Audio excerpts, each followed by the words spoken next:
Hi, good morning everyone, and welcome to Empowering Your Business with Google Maps. My name's Dave Day, and this is my good friend David Owens. And today we're excited to be sharing with you some of the projects we've been working on in the Google Maps team down in Sydney. So the question we're trying to answer in today's session is a pretty broad one. Where's my stuff? It's a broad one, but for businesses today, it's an increasingly crucial one. And it transcends that age-old question of, where did I leave my car keys? For businesses today, it's more about, where are my people? Where are my vehicles? Where are the packages that I'm delivering through my system? And even once I know where they are, what are they doing, and how can I help them be more effective? So even though it's an important question today, as time goes on, it's going to become an even more important question. By 2015, it's projected there will be 1.3 billion mobile workers out there in the world. That's a huge number, and it represents more than 1/3 of the entire global workforce. And so we'll have to be answering questions like, how can I get my taxi driver to her next fare? How can I get my plumber to a leaking tap? How can I get my salespeople and my engineers out of my office and into my clients' offices so they can sit down and help them? How can I get one of my founding members onto a skyplane so he can skydive onto the Moscone Centre? And even though the questions are increasing, the tools that are at our disposal are also going to be increasing too. I'm sure there's not a single person listening here today who doesn't have in their hand or in their pocket an internet-enabled device already. In fact, almost 2/3 of mobile workers are carrying around a tablet throughout the day, and they're spending almost 2/3 of that day in the presence of a Wi-Fi network. And so, with that in mind, in an attempt to answer these questions, today we're going to be talking about 2 paid enterprise products to help solve that question, where's my stuff? First, Dave will be walking through the new Google Maps Coordinate project, and then I'll be taking a look at how we've exposed the powerful infrastructure behind Google Maps Coordinate for developers in the Google Maps Tracks API. Thanks, Dave. Good morning, everybody. My name is David Owens. As Dave said, I'm here to talk to you about Google Maps Coordinate. So let's go back to here, and thank you.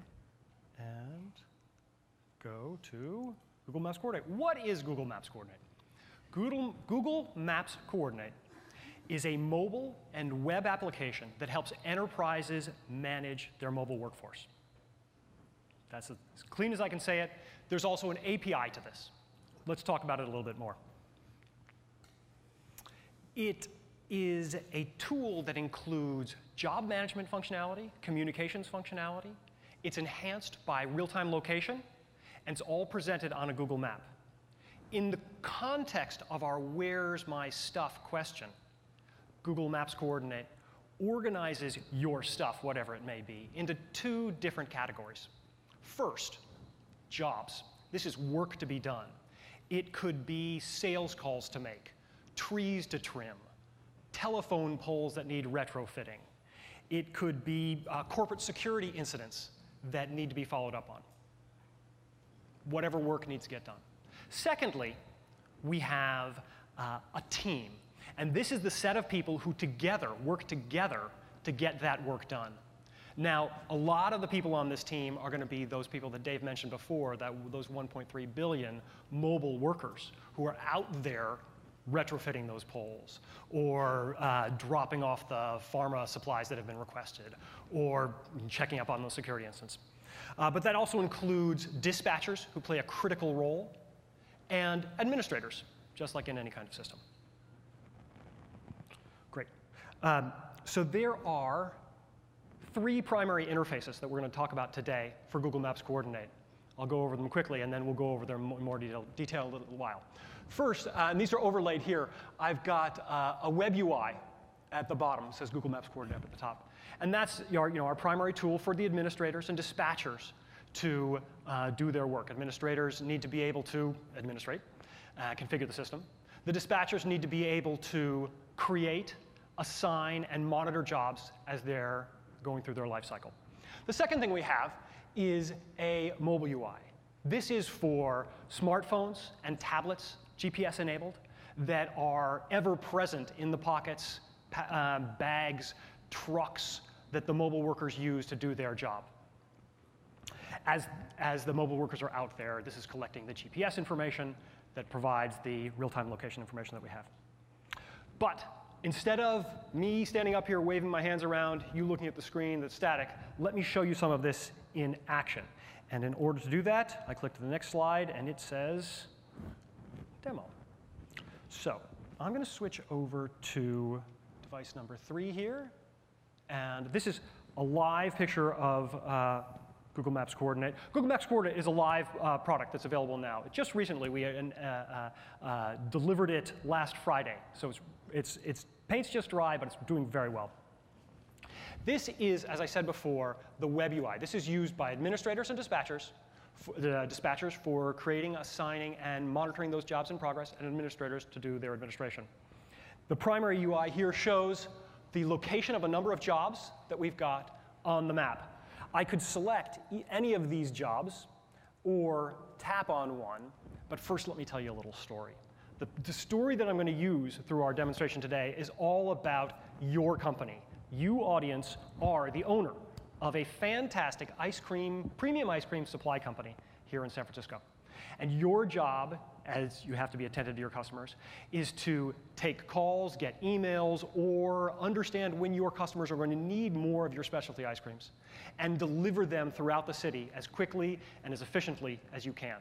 Dave and I, in this scenario, are going to be your trustworthy truck drivers that do the deliveries.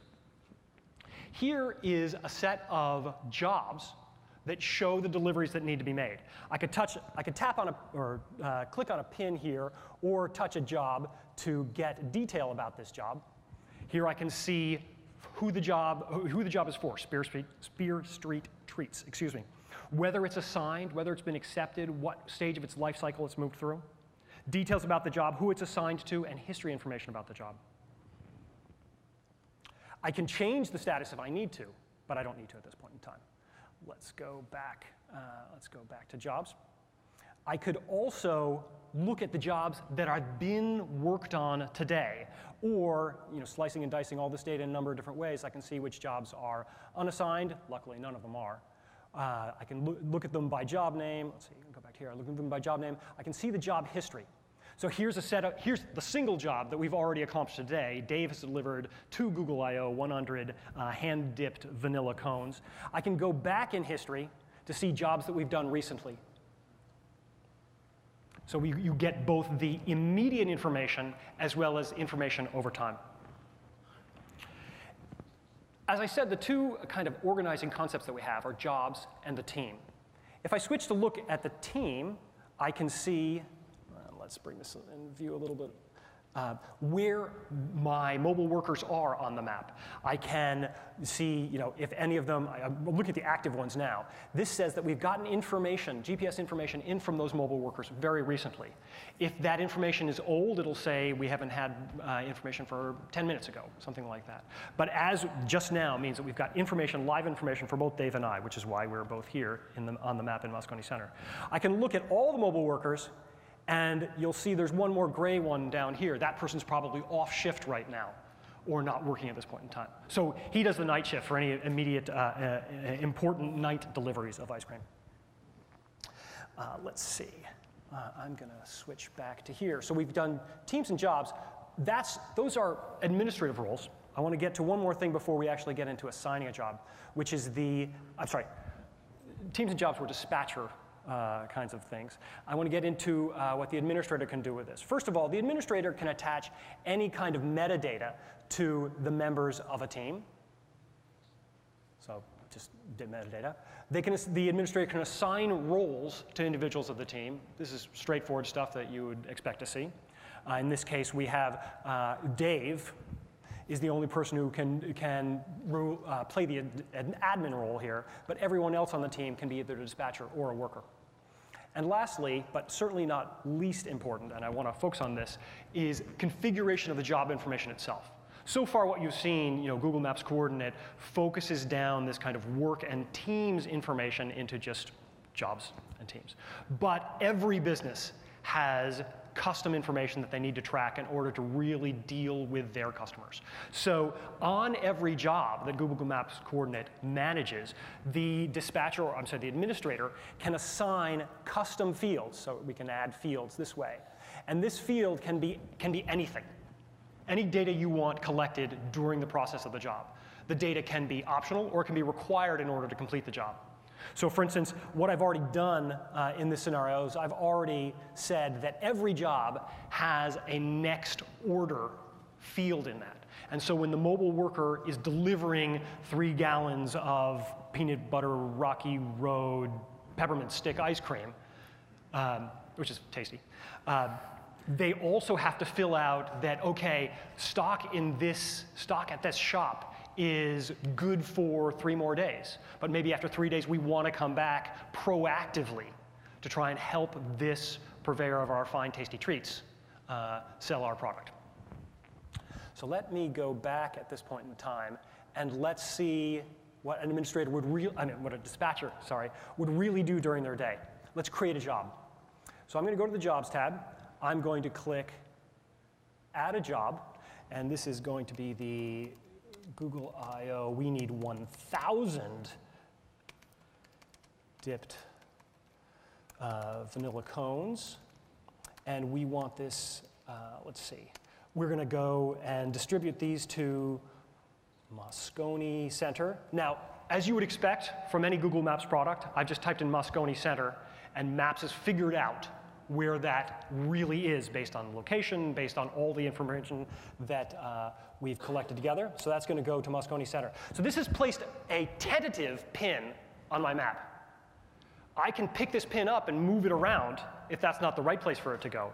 So for instance, where the pin's shown up is at the main south building, I think, for Moscone Center. And I want to pick this pin up and move it over here to the building where we really are.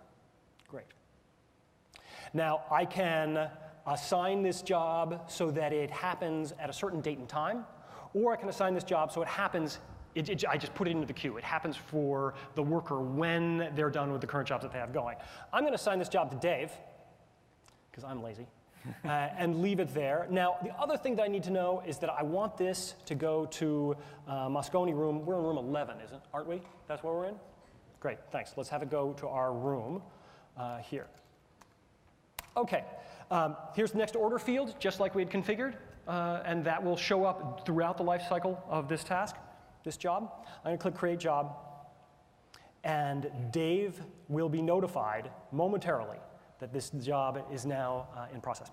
So let's look at this a little bit from what happens on the mobile UI. And for that, I need to come over here. Sorry, I'm just typing in my password, which I don't think I will project.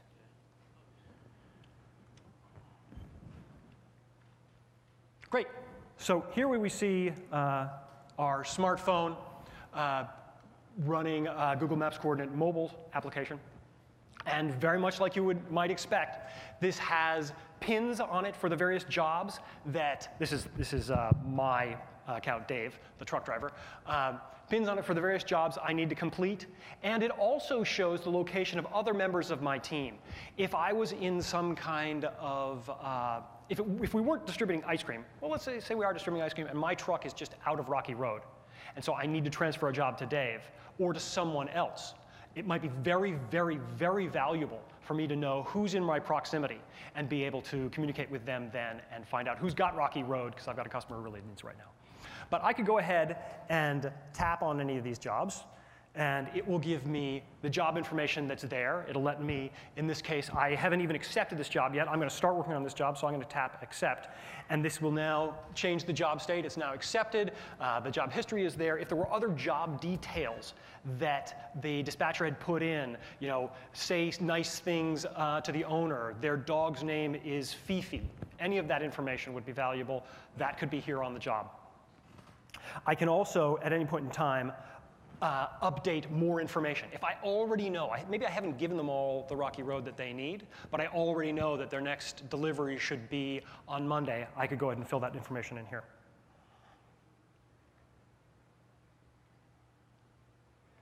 As you might expect, not only can I get to the jobs that are interesting to me by tapping on them, but I can go list the jobs that are available for me, and I can see all of them there.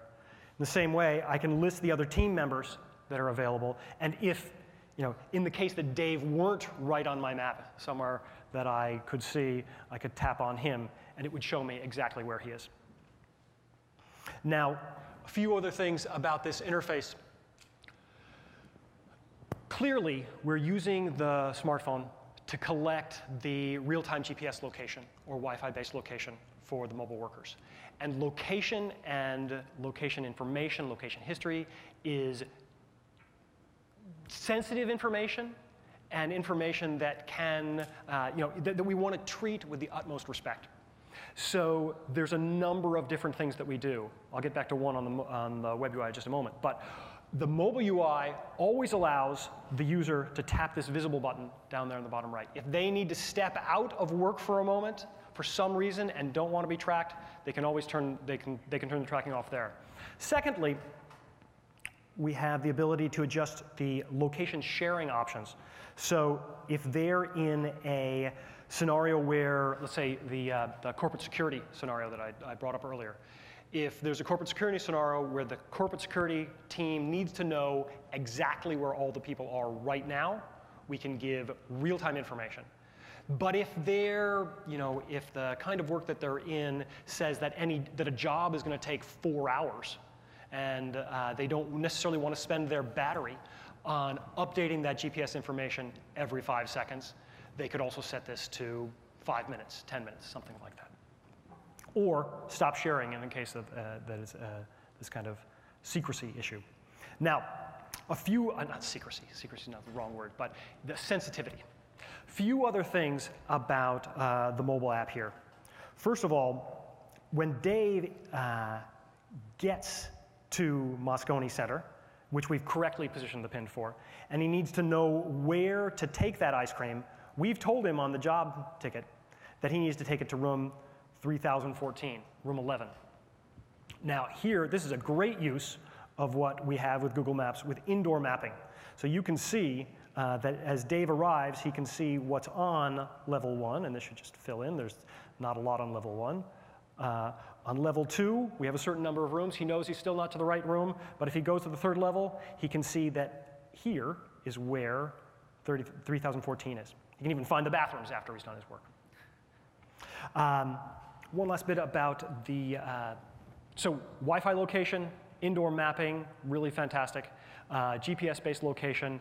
Lastly, Dave mentioned already that a lot of these mobile workers are within Wi-Fi connect range for about 60% of their day. So what about the other 40% of the day? Very important time. They're still doing their work. The application is set up so that it's collecting the information even if it has no one to send it to immediately. We'll keep that information around. We'll keep changes around, state changes that they make to tasks, and update those when they can get back online. So the idea is it's a very low barrier tool for the mobile worker to be using that provides terrific information on efficiency and effectiveness, as well as what's been completed to the enterprise.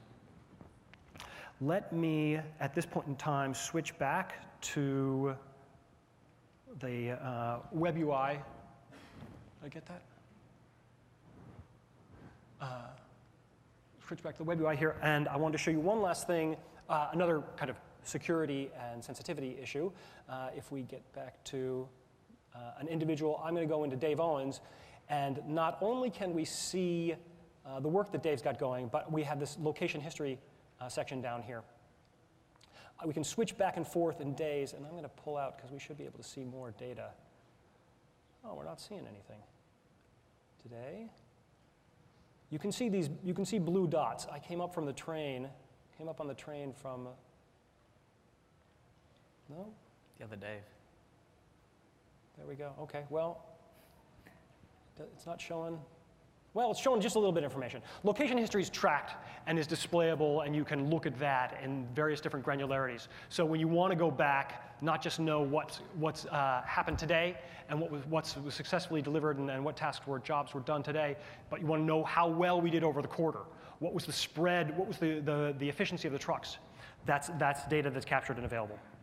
Now, at this point in time, I know you're saying, hey, Dave, sounds great, love your work, love what you're showing us, but how does this help me in my job? And that's where we get to interface number 3, which is the interface, the API programming interface for Google Maps Coordinate. And to get to that, I need to go back to here, pick up this. This is a little bit of a review slide. What does Coordinate do for you? Location, communication, job management tools, seeing all the assets on your map, notification, instant updating, and the ability to report and review. So let's talk about report and review, and to do that, Google Maps Coordinate, API. So this is primarily a product. The API is not the biggest API you're going to see from Google, but it does allow you to do a couple of very important things. It's an OAuth 2 REST-based API, very simple to adopt, and it allows you to essentially create jobs, assign jobs in a team, and list those jobs. So the point here is that it's easy to integrate with existing systems of some kind, ticketing systems, CRM systems, in-house systems, perhaps, that you've got. If the dispatching and job flow management functionality that's available through Coordinate sounds valuable in conjunction with some kind of tool that you know or have, then we'd love to talk to you about this. A couple of quick examples here. These should not be surprising. Really simple is what we've gone for. Creating a job, post a URL, REST-based. We give you some data back. You can see that there's an ID there, the second line of the response, 16726. That's the ID that you can use to talk to us further about this job in the future. Assigning a job, again, hopefully this isn't too surprising. It's another post. You can see in the URL, I've got a little space there that says team. This is a GUID that you will use that comes from the team that you've built. And it's important to have in the path there, but it's very easy to get. So assign a job. I want to assign a job to me, and then here we go, response back. Lastly, and this is the real meat and potatoes call here. It's the listing jobs.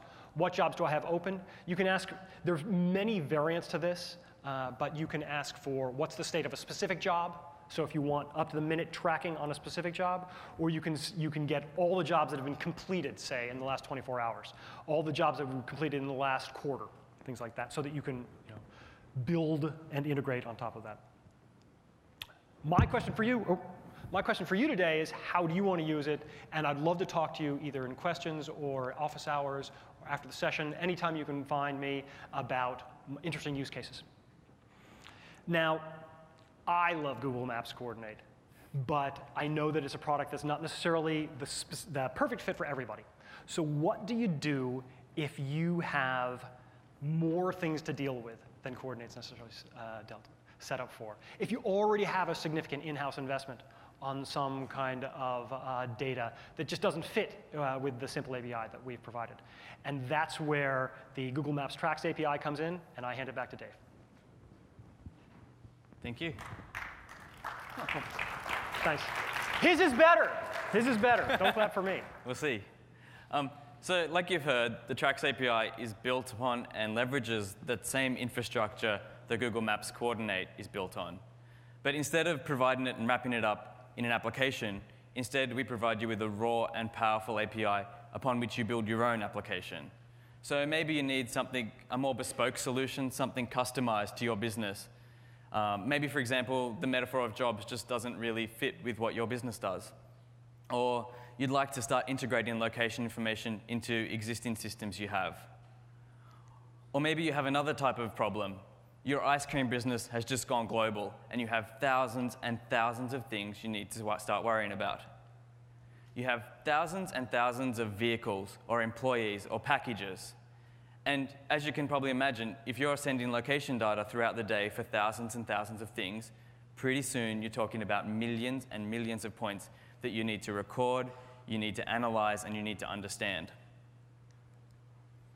And really, that's where storing your location data in Google's cloud really comes through for you. Because instead of having to have infrastructure in your own office, your own server room, where you are receiving, processing, storing data, instead each of the entities out in the field, your workers, your vehicles, can upload their data directly to Google's cloud. So you don't have to pay for the bandwidth, you don't have to pay for the additional storage, computing power to have that location data stored in your office. And similarly, when it comes time to download the data, you can access the cloud directly from your office. And the Google Cloud is both geographically distributed and highly reliable, so you know you've built in on a solid base. This also means that how you're recording your information and how you're retrieving it is completely decoupled, and it gives you a lot of flexibility in what sort of devices you're using to record. So the Tracks API is a location-based database, and there are three main aspects which we think are important about it. The first of these is that it's very specialized. It's designed, it lives and it breathes for location data. So it has a lot of concepts and metaphors that make working with location data both easy and natural. The second is that we've designed it to be secure, because your location data is both sensitive and valuable. And the third thing is it's designed to be scalable. So as your business grows, we will cope with all the additional data that you're throwing at it. And lastly, it's a simple HTTP API. It talks in JSON, it talks in XML. So there's a lot of flexibility about how you integrate with it, whether it's a small embedded device inside a truck or a smartphone application or a systems backend. Pretty much anything should be able to talk to it. But it's worth pointing out that it isn't a replacement for your generic relational database, maybe your App Engine data store that you're already using to keep your data. It really is designed only for location data, and that's where it will act the most strongly. And it also isn't an end-to-end, out-of-the-box solution like you get with Google Maps Coordinate. So just to harp on a little bit more about the security, because it's such an important concept, there's a number of steps we've taken to make sure that you can feel comfortable and confident that your data is safe. The first of these is we make sure that all your data to and from the cloud is encrypted with SSL. We also use OAuth 2 to make sure that we know that you're the person we're talking to, and that therefore you can be confident that someone else isn't accessing or changing your data. Once the data hits the Google Cloud, it's also encrypted with a key that's unique to your organization, another layer of security. And finally, we've designed the database to have full write consistency. So even though you can be throwing thousands and thousands of these updates at it, you can be sure that one update isn't accidentally going to clobber the next one. So to dive a little bit more deeply into the Tracks API and how you can actually use it, I'm going to introduce the first three building blocks upon which the Tracks API is built. And the first of these is an entity, or in your case, an ice cream truck. But it could be anything. It could be vehicles, it could be packages, it could be people. The Tracks API doesn't really care what sort of thing you're interested in tracking. The second piece is what we like to call a crumb. And a crumb is just a little piece of data which describes where your entity was at a particular point in time. And when you join your entity up with a series of these crumbs, we get what we call a track. And a track simply describes how your entity's moved around the surface of the Earth as time has gone forward. So to get started with the Tracks API, the first thing you'll want to do is start creating entities. And this, like all the actions in the Tracks API, is achieved with a simple HTTP post. So in this case, I'm creating two new entities, Fred's Ice Cream Experience and the Suzy Soft Serve. And already, this is sort of highlighting two of the design decisions we've taken with the Tracks API. One is that wherever possible, all our methods work on as many objects as they can at once. So here, we could be creating two entities, we could be creating hundreds. And that saves you and your servers a lot of bandwidth, a lot of processing power. The second thing is this use of a name. The name is any label you'd like to attach to an entity. So in this case, I've got a pretty accurate description of what I'm sending. But it could be something like your vehicle's license plate number or the ID you're using within your own existing database. It doesn't matter. Tracks API doesn't introspect on it. So whatever you'd like to use it for. What is important is the response. And that contains the entity IDs that the Tracks API mints for you. And you use those IDs in the future when you're talking about when you're talking about those entities. So we have an entity. Now, of course, what we're going to want to do is start recording data for that entity. And again, a simple post. Here you can see where we specify the entity that we're interested in recording the crumbs for, and then, again, a list of as many crumbs as you'd like to store. So, for example, if you're driving through tunnels and you've lost connectivity, you can batch them up and send them all at once. Or maybe for efficiency reasons, you only want to send them every few minutes or every few hours. Another very interesting aspect is that we let you attach arbitrary data to any point that you record. So in your ice cream business, you're going to want to make sure your ice creams are smooth and fresh and cold. And so every time you check in, you can also record the freezer temperature. And then later on, when you're analyzing this data, you can maybe identify how can you optimize the equipment or the routes or the way your drivers behave to keep that temperature low. And finally, the track. We've recorded the crumbs, so now it's time to get them back. The simplest way is just to specify which entity we want to talk to and what's the maximum time that we're interested in. And then the Tracks API will return a series of crumbs up to and including that timestamp. So this is great if you just want to look at what's the history from now, or you can use this to page back through history and download everything. But on the other hand, you might be more interested in trying to get a general idea of where was your truck over the last week. And downloading every single crumb for that entire week isn't really going to make that picture any clearer. You just want the summary, not exactly when did they turn left, when did they turn right. Oh, sorry. And so to achieve that, you're also able to specify a minimum timestamp, so you can specify a complete range, and then also how many samples you'd like the Tracks API to return. And then we'll take an even sampling across the entire week and return you just that summary data. Then, if you notice something interesting, you can shorten the time range and get more detailed data for that range. So again, it's helping you be more efficient in the way you're retrieving and analyzing the data. But most of the time, you're probably going to want to talk about more than one entity at once. I mean, you have hundreds or thousands of trucks out there, and you're going to want to know, for example, where are they all now? I want to see an up-to-date view of the world.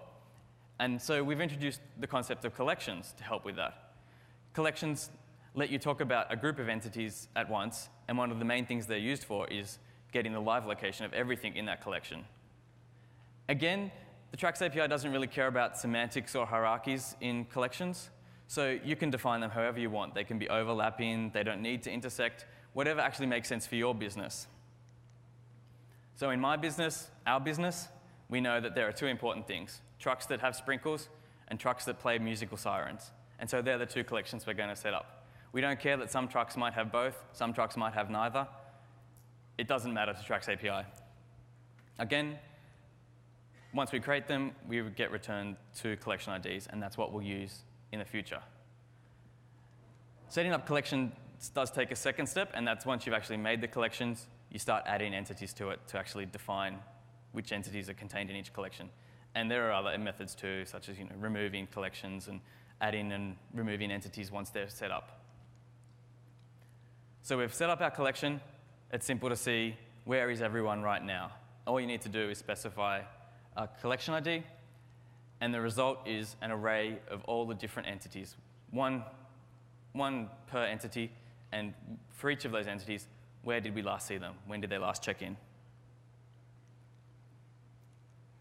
So that's all well and good, but often when you're wanting to get this location data and see where things are, you're actually more interested in what constraints you have. For example, you might say, I want to make sure that none of my trucks are ever leaving California because that's maybe where our license runs out or something similar. Maybe you want to know when your trucks are getting close to your factory so you can be prepared for them. And so you might set a 10-kilometer ring around your factory and want to be notified when your trucks are getting close. In Sydney, we have a pretty notorious area known as the Gelato District, and we've lost many a good ice cream truck in the Gelato District. So we just want to steer clear. For this, we use geofences. Geofences are essentially just a polygonal region on the Earth, and whether that's the entire Earth minus a little bit or a little bit of the Earth, it's just you want to keep your trucks within that geofence. And so, again, creating a geofence is a simple post to the API. It works the same way that entities and collections did, but with geofences we need one additional piece of data, and that's actually what polygon are we interested in. And as we saw in the other ones, once we've created it, we get minted our own geofence ID, a new one. As with collections, when we set up the geofence, we need to tell the geofence what entities or what collections are we interested in. So in the case of geofences, it can monitor more than one collection at once. So as before, we specify a geofence ID and the collection IDs that we'd like it to be applied to. And finally, when we need to look up that data, we specify the collection ID and then, again, get an array of results. And this time for each result, we'll find one entity, the geofence that it activated, and the crumb, which was the offending crumb. So when did it cross the boundary? What was the first crumb we saw? And so here you find we have a simple way to set up a lot of geofences against one collection and then get a summary of which are the regions, which are the entities I should be worried about, which are the crumbs that have caused that alarm to go off, and in this way get a really simple, quick summary about the state of a collection. So those are some of the very broad brushstrokes across the Tracks API. We create entities, you record against them, and then once you've done that, you can get historical tracks or put them in collections to get live locations. And then you can also start to set boundaries using geofences. The Tracks API is in an early developer preview, so we're still aggressively building out features. And what we'd really like to hear from you is, what would you use something like this for in your business? And what are the features you'd really like to see that would help you solve your problems? Great.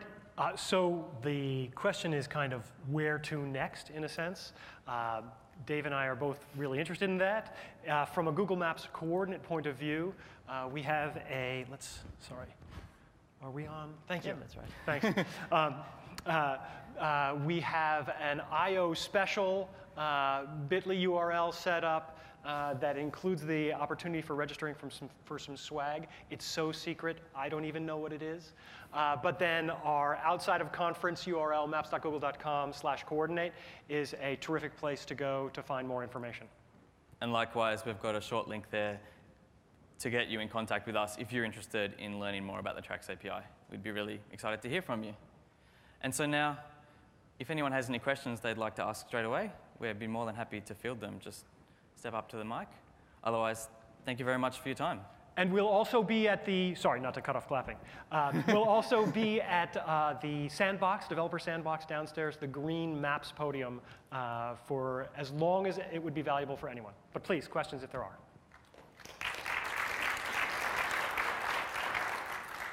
So we just got done specifying, and we're about to start building a logistics application, basically doing what you're doing. There's some features that are missing that we were including in our spec. We're wondering if they're kind of on your radar. One was the routing optimization. So as you get 10 jobs, and you assign them to 2 drivers, will you be doing like turn-by-turn and routing optimization for those drivers to help them get from point to point in an efficient manner? Well, they aren't in the interfaces that we've got here, right. But those are clearly valuable features that Google has some insight on, and we could talk more about that offline.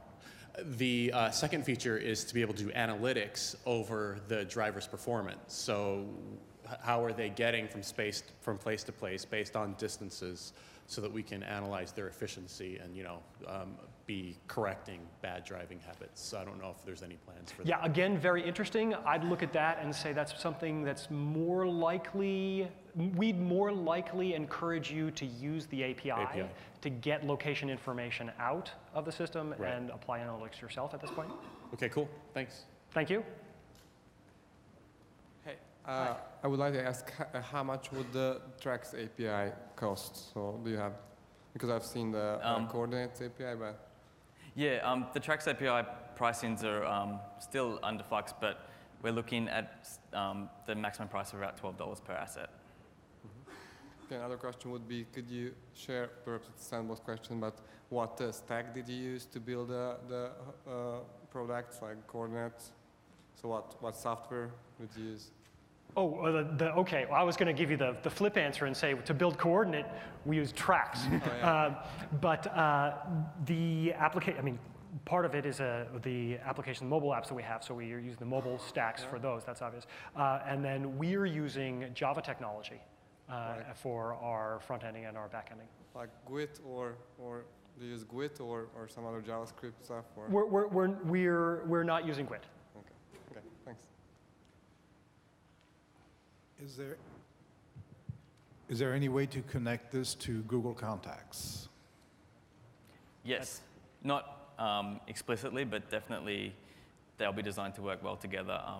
They'll definitely have similar fields and authentications through the API stack. So if I create a mobile app that my clients can, or my client's clients can use to enter in some information, their contact information could be pulled in and added to.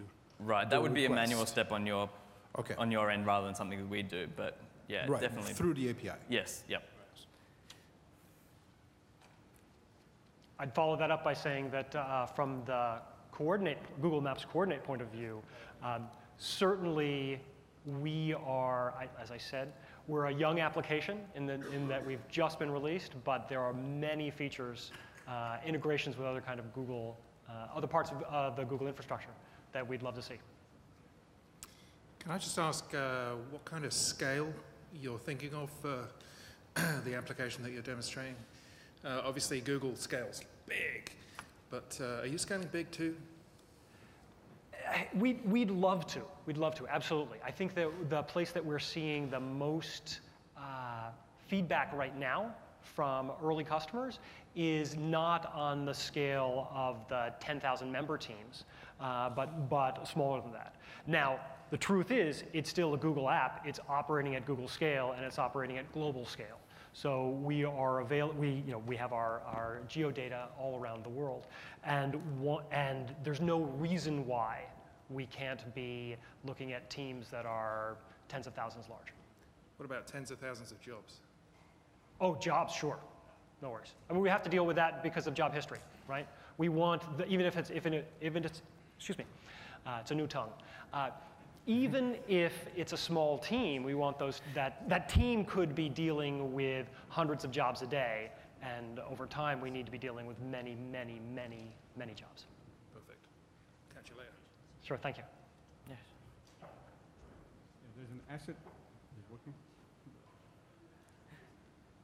That's a terrific way to build interest in the question. Yeah. Now I was going to ask about the asset tracking licensing that exists today. Does this replace when we are a reseller and we sell maps implementation? So there's an asset tracking SKU that we have. Does this replace all the old asset tracking products? That's a great question that I don't have a good answer for. I've got someone to chat with after if you'd like to come and learn a bit more about that. Yeah. All right. Great, thank you. Great. All right. Well, it looks like that's it. Thank you very much for your time, and I hope it was helpful. Thank you.